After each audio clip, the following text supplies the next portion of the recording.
On those various stories that we are tracking from down south. Let's now bring our focus back to the national capital, where we are getting some breaking news from the courtrooms. Well, the Supreme Court has asserted the need for a vibrant and robust institution for the National Eligibility Cum Entrance Test, or NEET. Observing that there is a need to institutionalize the reforms in NEET exams, the Supreme Court has asked the National Testing Agency about the steps taken to make the exam foolproof. The court has also sought information about the implementation of the recommendations of the Radhakrishnan panel and the Nandan Nilekani committee. The top court was in fact hearing a batch of petitions, including one filed by Advocate Tanvi Dubey on behalf of the Federation of All India Medical Association, and the bench of Justices P.S. Narasimha and Alok Radhe asked Solicitor General Tushar Mehta to file a fresh affidavit in the matter. The centre must submit the affidavit within 3 days.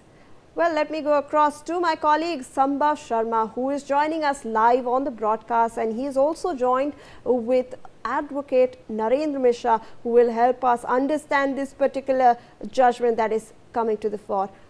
Sambhav, over to you. Well, absolutely. Let's first discuss as to what exactly transpired in the courtroom in the Supreme Court, where Supreme Court has asked the NTA to reform itself. NTA needs permanent system, not quick fixes, is what the top court has said, and also need is for a reform into the system, and also take UPSC as a model for NTA reforms, is what the Supreme Court has said to the centre. And also the centre will have to file an affidavit, a detailed affidavit as to what exactly they have done so far. Ministry of Education Secretary will have to file this particular affidavit, and also to the Supreme Court, to the Nilekani panel. The top court has said that adopt Radhakrishnan committee's reforms. So this is what transpired inside the Supreme Court, but the court has directly said this time that NTA needs permanent fixes, not quick fixes, and reforms must translate into action. And the top court has directed the central secretary to file an affidavit detailing the steps being taken to implement the recommendations of Radhakrishnan committee. So this is all what transpired in the courtroom, and I'm very shortly joined by Advocate Narendra Mishra to discuss in detail, because he was one of the petitioners on police brutality in this alleged police brutality in this case, and he will also make us understand as to what exactly transpired inside the Supreme Court. And I'm joined by Advocate Narendra Mishra.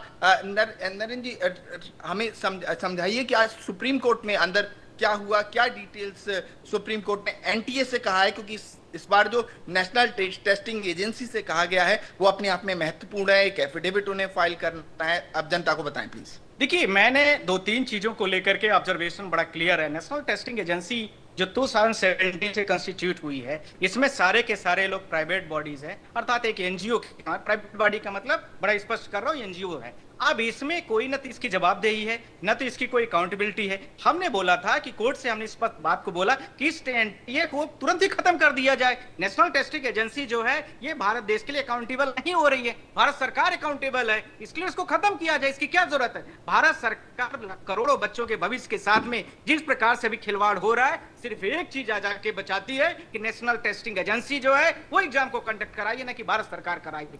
इसलिए भारत सरकार से और court के माध्यम से हमारा ये observation है, हमारा रिक्वेस्ट था कि इसको तत्काल इसको खत्म किया जाए, और उसकी जगह पर भारत देश ऐसी कोई संवैधानिक संस्था जो अकाउंटेबल हो सरकार के लिए, जनता के प्रति जवाबदेह हो, पूरी सरकार और इसके साथ में एक एक अभिभावकों के लिए जवाबदेह हो, वो संस्था जो है भारत देश के बच्चों को फ्री फेयर एग्जामिनेशन कंडक्ट कराने के लिए तैयार है। सुप्रीम कोर्ट ने यूपीएससी का एक तरह से उदाहरण देते हुए कहा है कि उस तरह से इस बार क्विक फिक्सेस नहीं चलेंगे, एक परमानेंट सॉल्यूशन लाया जाए। तो उसको लेके बताएं प्लीज। नहीं, मैं ये कोर्ट ने यह भी ऑब्जर्वेशन में बोला है कि जिस प्रकार से यूपीएससी के पेपर तो नहीं लीक होते, यूपीएससी एक संस्था है, आप सबको पता है। आर्टिकल्स में आप 300 के आसपास में उसका प्रॉपर वो दिया है कॉन्स्टिट्यूशन में, जिसका एक ही काम है पेपर एग्जामिनेशन कंडक्ट कराना, प्रीलिम्स मेंस इंटरव्यू करना।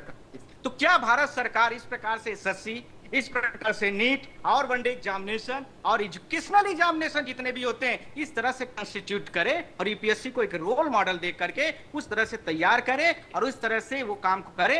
ये सारी संवैधानिक संस्थाएं जिसके बारे में मैंने आपसे बोला है ये एक प्रॉपर होनी चाहिए, न कि एनटीए आकर के काम करेगी। इसका इनडायरेक्टली कोर्ट का ये डायरेक्शन है, इनडायरेक्टली कोर्ट का ऑब्जर्वेशन है कि एनटीए नामक संस्था देश में काम नहीं कर पा रही है, संपन्न नहीं हो पा रहा है। इसलिए इसका जो भविष्य है बच्चों का, इसलिए बार बार बच्चे परेशान हो रहे हैं, बच्चे बार बार जो तो सुसाइड कर रहे हैं, पेपर लीकेज के इश्यूज आ रहे हैं, ये सब इसलिए हो रहा है।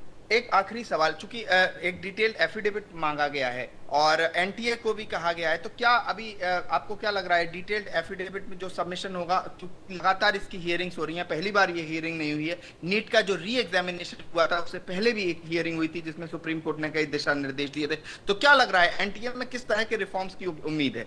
देखिए कोर्ट ने तो एक ऑब्जर्वेशन आपको दे दिया है कि यूपीएससी जो इस प्रकार से काम करती है आप इस तरह से फॉलोइंग मॉडल्स बनाएं। दूसरा यह कह रही है कि आप ऐसा कुछ बनाइए कि जिसमें बार बार बच्चों का पेपर लीक ना हो, जिससे हम बच्चों को सिक्योर कर सके, जिससे भारत देश जो कॉन्स्टिट्यूशन का पूरा संवैधानिक पूरा सारी चीजों को ऑब्जर्वेशन करके मॉनिटर करके देखता है, डायरेक्शन देता है। Supreme court of India article 139 से उठा के सीधा 142 तक और उसके जो बहुत सारे पावर एसेंशियली पावर्स उनमें आप देख सकते हैं। इसके अकॉर्डिंगली ये कहा जा रहा है आर्टिकल 1 यहाँ पर कंप्लीट डायरेक्शन देकर के कहा जा रहा है आप ऐसा करिए, ये निर्देश जारी किए जा रहे हैं, आपको ये करना पड़ेगा। This is very